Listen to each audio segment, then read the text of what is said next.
the evidence about the mental health crisis of adolescence. When Greg and I wrote the article, we saw lots of hints that depression and anxiety were going way up. Yeah. And we think that's related to the overprotection. Yeah, let's talk about that just for a second, and then go back to the book. So I've got a potential demographic explanation for that in part. Well, and I don't know if you guys have looked into this or not. Well, there's two things that I think might be contributing to it. One is, two or three things. One is the average age at which children are, the average age at which people have children has gone way up. That's true. Okay, so why does that matter? Well, because I think people get more conservative and cautious as they get older. A little bit, but true, but it's a very small effect. Okay. And it's, wait a second, okay. It's the having of the kids, which is what makes them more conservative. When you have kids, you are more threat sensitive, you're more likely to vote for the right-wing party. So just delaying childbirth wouldn't. Okay, what about fewer siblings? That would, yes, that's part of it. And this is what we're seeing in Asia too. When you have a lot of kids, you're not quite as worried. You don't have all your eggs in one basket. Well, and you can't be quite as worried, and the siblings raise each other. That's right. Right, and then there's a lot of dominance hierarchies. They play and fight. Exactly. It's the free play and the fighting, the working things out for themselves. Those are essential skills of adulthood. Okay, so then, all right. So we could also smaller family size is part of it. I do agree. Well, and then also what's happening increasingly in schools is that kids aren't allowed free play, and they're certainly not allowed rough and tumble free play. Exactly. That's right. That's one of the biggest things of all. So there are three giant, there are a lot of causes. I mean, this is actually it's a really fun puzzle because it's like the biggest social science puzzle of our age. What is happening that's making so many of our systems go haywire?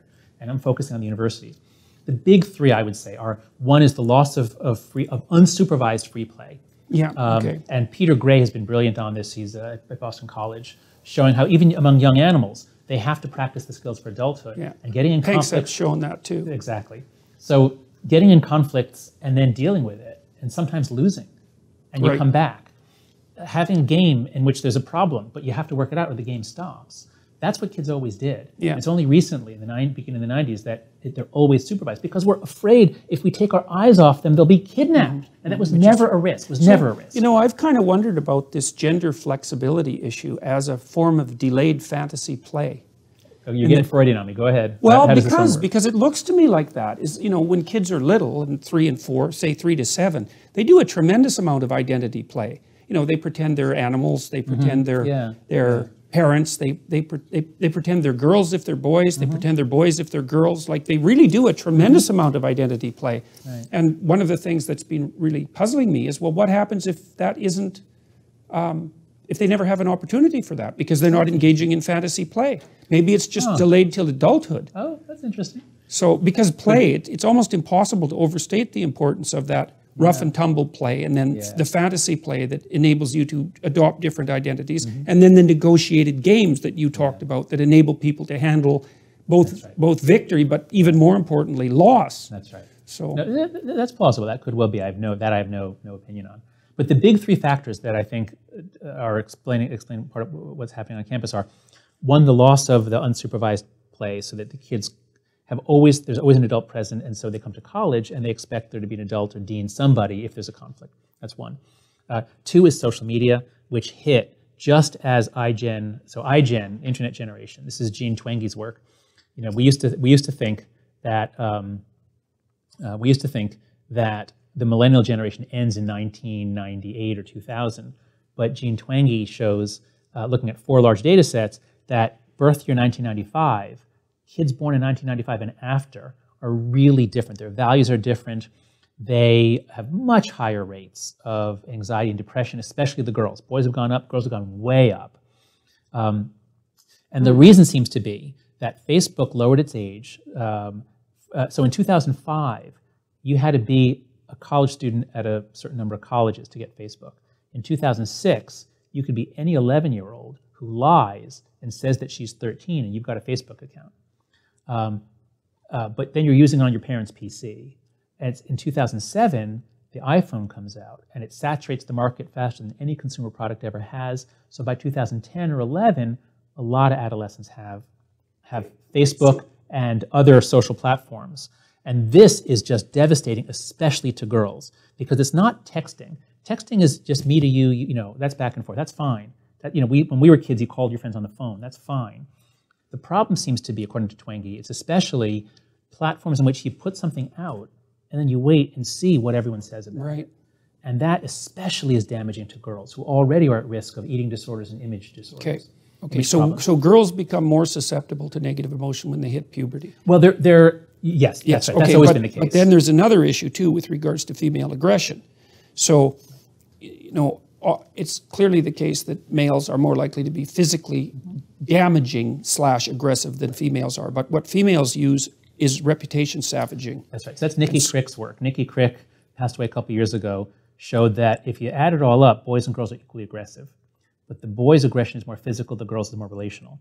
So if you imagine a bunch of 13, 14-year-olds in their middle schools, and then you parachute in a whole bunch of iPhones, everybody's got one in their pocket. It's an amplifier. What are the boys going to do? They're going to play video games. And that doesn't hurt anybody. But the girls are going to use it to amplify the social interactions. So this is Twenge's explanation. I think it makes a lot of sense. So it's a catastrophe, it's a crisis, and we're really hurting, especially the girls. So we've got to change something about that. Anyway, but social media is possibly the largest single reason why things are going haywire on campus. The third big factor. And do you think it's primarily Facebook, or can you tell? Well, the kids use a lot of different platforms, but from what I hear, Instagram, Facebook, Snapchat.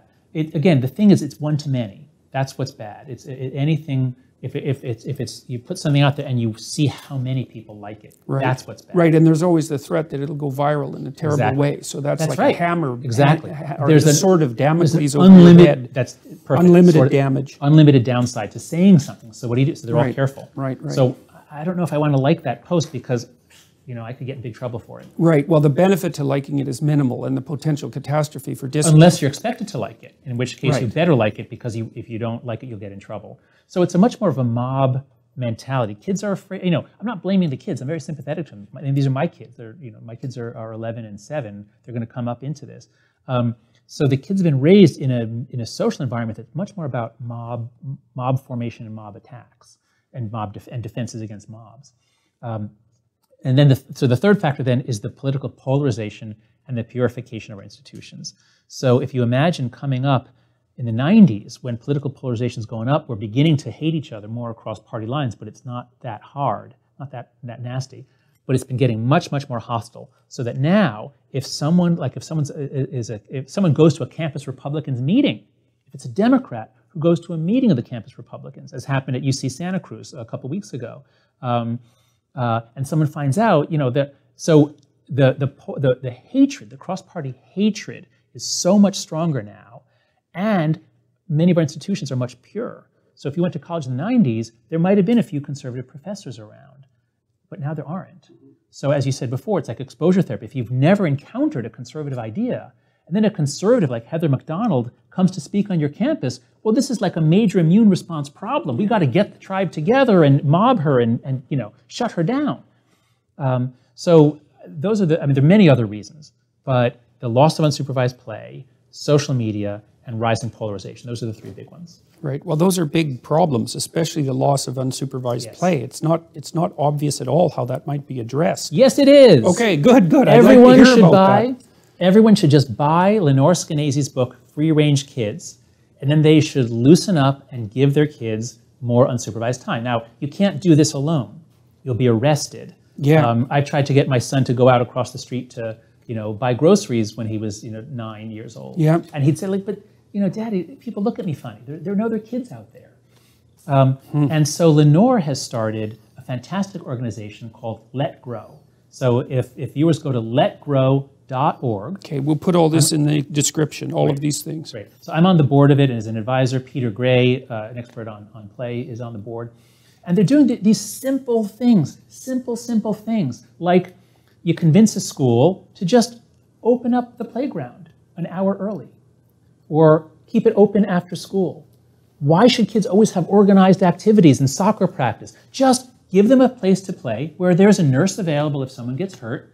There is an adult, but he's not supervising. He's just over there. Right. So don't worry, parents. There is an adult. But beyond that, kids do what they want. And they just started this a few weeks ago, and the results are fantastic. The kids are having so much fun. They are becoming more independent. They're more willing to do projects on their own. It's working out great. So that's you really good. can't do this on your own, but the thing is, we all know something's wrong. So those are very practical. That's a very practical piece of advice for schools. It's like open up the unsupervised play facilities and facilitate their use. That's right. Give everyone a place which is safe, and by safe I mean physically safe. Right. Never use the word safety to describe emotions and ideas. Safety means physical safety. So you've got to provide a physically safe place for the kids to play, and beyond that, you let them go. Now, there will arise problems of bullying. So if it's repeated harassment, Well, I know a book about that. What book? It's by Dan Olweus, called Bullying, What We Know and What We Can Do About It. And it was written, it's got to be 30 years ago. And Olweus cut the incidence of bullying in the Scandinavian countries down by 50%. And he really, really targets what bullying means. So he's not a safe space guy by any stretch of the imagination. I don't know what the origins of it are. I know that evaluations of his program in America show anywhere from 0 to 20% reductions in bullying. Yeah, well, so the effects are much smaller. In the U.S. In the U.S., yeah. Yeah, the question is whether or not they were able to implement them with the rigor he did in the U.S. Okay. But bullying programs are part of the problem, because bullying clearly is a problem. We need to do something about it. But because we have what's called concept creep. Yeah. And so it's now gotten to the point. I can imagine what concept creep looks like even. Yeah, that's right. So now it's the case that if kids don't invite, if some kids want to do something and they don't invite another kid, they've excluded that kid. Right. Well, that could be bullying. Right. I've read of schools in Europe that don't allow kids to have best friends for exactly that reason. Yeah, well, because this is also something that really bothers me about the misuse of the IAT. Because it's not that easy to distinguish in-group preference, which no one in their right mind would want to eliminate in-group preference, given that it governs your choice of mate and your behavior towards your family members, let's say. To distinguish that between out-group exclusion is no simple matter. And to tell kids that they can't have a best friend is another thing that interferes with an important part of their development. Yeah, I think both of us have spent a lot of time looking at ancient wisdom, at the writings of people long ago. And I often come back to Aristotle's claim that any virtue carried to extremes becomes a vice. So inclusion is a good thing. If people are being excluded because they have a physical stigma, or they're overweight, or their skin color. So we need to be looking at the reasons why kids are excluded. But if you say inclusion is the primary virtue, inclusion over everything else. And so if those two best friends are excluding others, no more best friends. Right. This is madness. Yeah. This is a vice. So I think that inclusion, again, it's a virtue unless it's carried to extremes.